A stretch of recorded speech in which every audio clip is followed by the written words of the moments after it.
Je vous invite à vous installer confortablement et à fermer les yeux. Cette fermeture pourrait alors vous permettre de faire la mise au point sur ce que vous souhaitez voir dans votre réalité. Un peu comme si la fermeture des yeux avait permis l'ouverture de toutes les possibilités. Comme si, une fois dans l'obscurité, vous pouviez mieux distinguer le chemin à suivre pour atteindre ce que vous visez. Et si vous m'écoutez maintenant, c'est certainement que vous visez l'épanouissement professionnel de votre société. Et en vous permettant d'accéder à l'épanouissement de cette société, c'est en fait vous qui pourriez vous épanouir. Un peu comme si l'un et l'autre s'en mêlaient pour mieux croître et prospérer vers ce que vous espérez, ce que vous vous souhaitez. Même si je dois vous l'avouer, d'ici quelque temps, l'espoir aura laissé place à la réalité, à la concrétisation de ce que vous aviez projeté. Car les séances d'hypnose ont cela de magique qu'elles permettent aux inconscients d'enregistrer de nouveaux programmes plus adaptés à ce que l'on souhaite dans la réalité. Et en parlant de réalité, il est peut-être possible que vous ayez l'impression que vos objectifs ne sont pas réalisables, sont trop extravagants ou conséquents. Mais rassurez-vous, les idées naissent dans la tête de ceux capables de les réaliser. Alors, si vous avez eu cette idée, cette envie, c'est bien parce que vous étiez et que vous êtes toujours capable de lui donner vie. Maintenant que vous avez réalisé ce fait, il serait peut-être envisageable que vous regardiez cette idée dans ses besoins. Peut-être qu'elle aurait besoin de confiance, d'action, de changement ou de temps. Peut-être aussi qu'elle aurait simplement besoin qu'on lui prenne la main et qu'on la guide jusqu'à sa destination, celle de sa réalisation.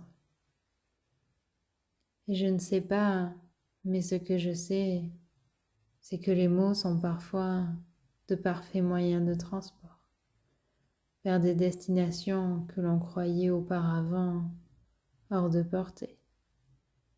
Et alors, lorsque les mots s'enchaînent, se suivent et forment des ensembles plus grands, il devient vite évident que la réalisation se trouve à quelques instants de soi.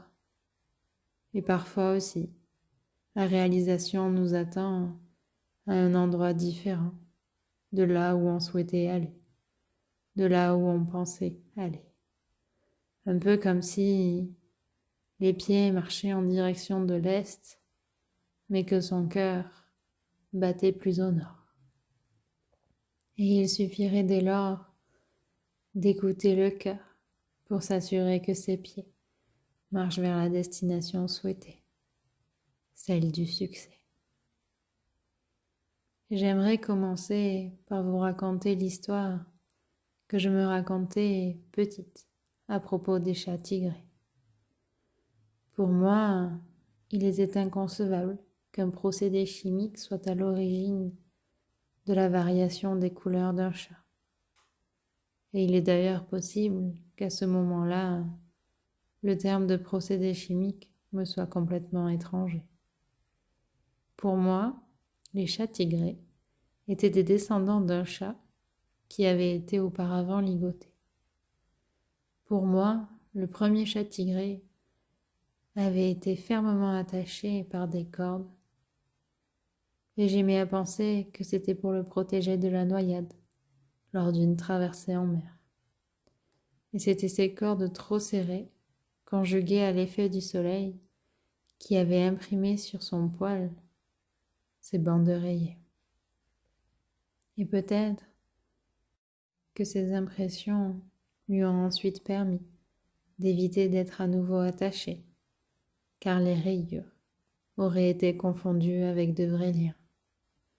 Et à la nuit tombée, une fois ses gardes endormis, il aurait ensuite pu se promener du pont à la poupe en toute liberté, tout en évitant soigneusement le bord et les vagues qui auraient pu le mouiller. Et il aurait tellement apprécié cette liberté offerte grâce à l'illusion d'optique qu'il aurait peut-être décidé d'intégrer cette particularité à son patrimoine génétique, afin de la léguer à ceux qui suivraient, leur permettant à leur tour d'être libres, alors qu'on les croirait attachés pour leur sécurité. Et alors que les liens avaient été placés pour le sécuriser, ce premier chat s'était inquiété de se voir ainsi empêché dans ses mouvements. Et puis, au fur et à mesure du temps, il avait réussi à bouger, à gagner en liberté, jusqu'au moment où les rayures s'étaient suffisamment imprimées et lui avaient offert une pleine liberté dès la nuit tombée. Il savait que ses gardiens ne comprendraient jamais, se seraient inquiétés s'ils l'avaient vu en liberté. Après tout, pour quelle autre raison l'aurait-il attaché si ce n'était pas par sécurité, pour son bien-être, en pensant au meilleur pour lui. Et les chats rayés auraient donc gardé cette particularité afin de rappeler à leurs congénères que l'on peut à la fois donner l'illusion d'être emprisonné et profiter d'une totale liberté dès que les regards se seraient détournés. Et parfois aussi, les séances d'hypnose permettent de regarder les choses d'une autre façon, afin de se libérer des blocages, des emprisonnements mentaux que l'on prenait pour vrais. J'aimerais maintenant vous raconter l'histoire entendue lorsque je profitais des derniers rayons de soleil à la terrasse d'un café. Je pense qu'elles étaient toutes deux amies, mais dans tous les cas, elles se sont installées à une table juste à côté et ont commencé à échanger sur divers sujets. Et bien sûr, j'étais en train de les écouter. Et lorsque l'une d'elles a complimenté l'autre sur sa tenue vestimentaire, la première lui a rétorqué que ce qu'elle voyait résultait pourtant d'une déception. En effet, suite à la vidéo de présentation d'une personne dont elle avait beaucoup aimé le rendu, elle avait décidé de se procurer ces mêmes vêtements. Il faut dire que la qualité et les coupes promises par le site semblaient être à la hauteur de la présentation. Le prix aussi était un argument qui avait fini de la convaincre de valider son panier. Et ce qu'elle n'avait pourtant pas anticipé, c'était que ce qu'elle avait vu était différent de ce qu'elle avait reçu. La qualité était bien au rendez-vous, mais la coupe, ça n'allait pas du tout. Cela lui donnait un air différent de ce qu'elle avait espéré. Alors, un peu déçue, elle avait tout renvoyé, toutes les tenues présentées, qu'elle pensait pouvoir porter. Et en échange, avec le bon d'achat obtenu, elle avait commandé de nouveaux vêtements qu'elle avait elle-même repérés et qui étaient présentés sans être portés. Et en choisissant, sans regarder les photos avec les mannequins, cela lui avait permis de ne projeter aucune idée et de pouvoir pleinement se concentrer sur ce qu'elle voulait expérimenter, ce qu'elle voulait ressentir une fois portée, ce qu'elle aimait ou non de ce qui lui était présenté sur le site internet. Et ainsi, lorsque sa commande est arrivée, elle a pu se découvrir et cette fois apprécier ce qu'elle voyait dans le reflet. Effectivement, cette marque avait le don de magnifier ce que vous étiez, mais à condition que vous choisissiez selon vos goûts, sans vous laisser influencer. Car parfois, ce que l'on projette pour soi est différent de ce que l'on voit. Et la seconde a confirmé l'histoire de la première, en lui racontant qu'elle aussi avait essayé le fond de teint de sa grande sœur et qu'elle avait été déçue. Bien évidemment, mais elle ne le savait pas à cet âge-là, c'était parce qu'il ne convenait pas à sa carnation et qu'elle n'avait aucune connaissance sur la façon de l'appliquer. Cela avait donc été un échec cuisant et cela l'avait aussi vacciné sur le fait d'emprunter des choses ou de faire comme. Et parfois, on aimerait faire comme et avoir les mêmes résultats. Mais en étant différente de la personne, impossible d'avoir le même résultat.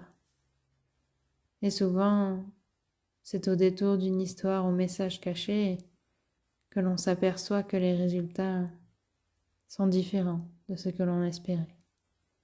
Car la méthode appliquée était différente de ce qui nous convenait, de ce que nous étions.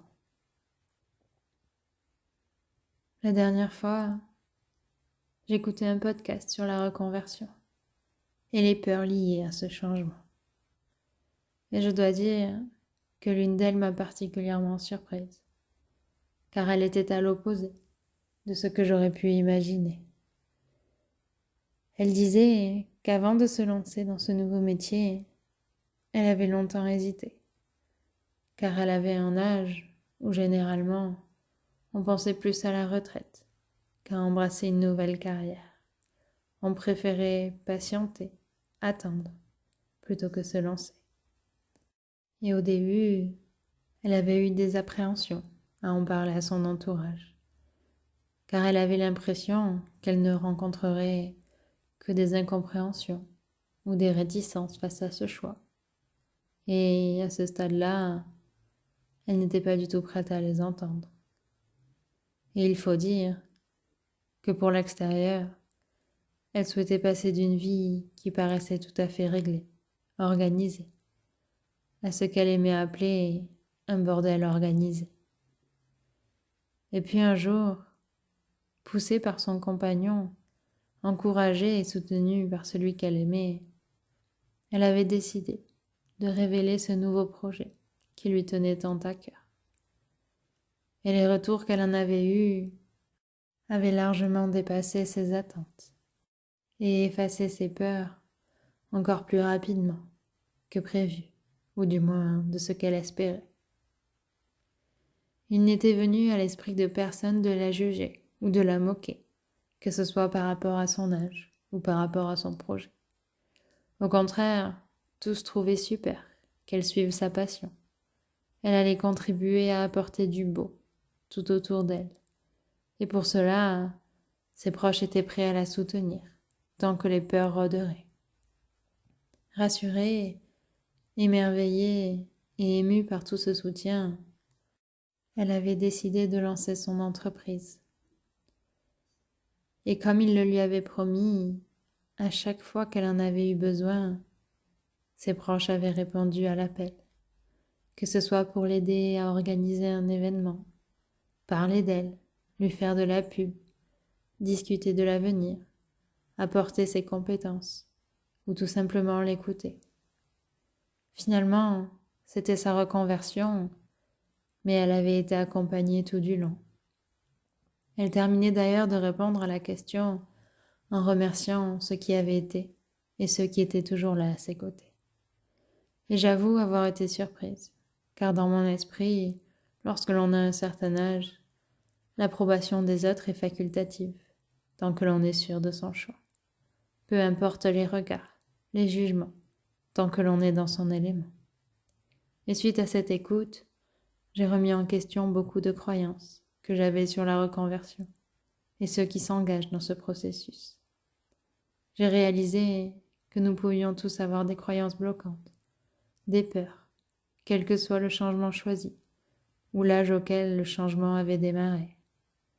Et souvent, grâce à une séance d'hypnose sagesse, les blocages, les peurs diminuent grandement dès que l'on s'aperçoit de tous les changements réussis et effectués auparavant.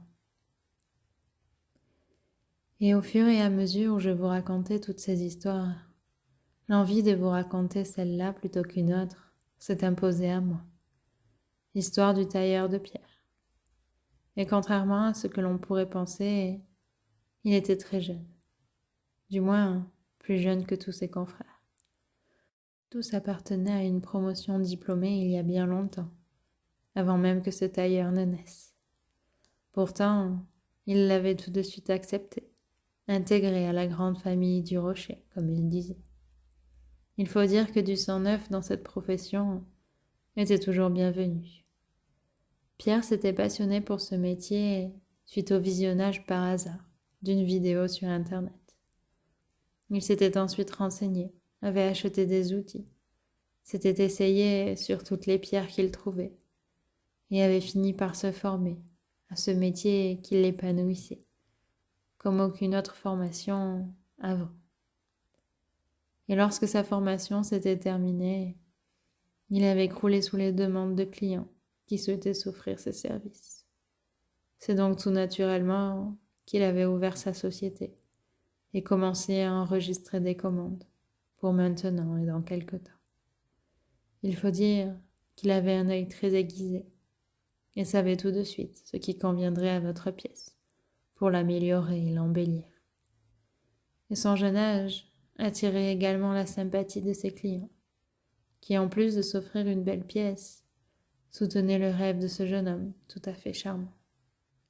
Et au fur et à mesure des commandes honorées, sa renommée s'était amplifiée.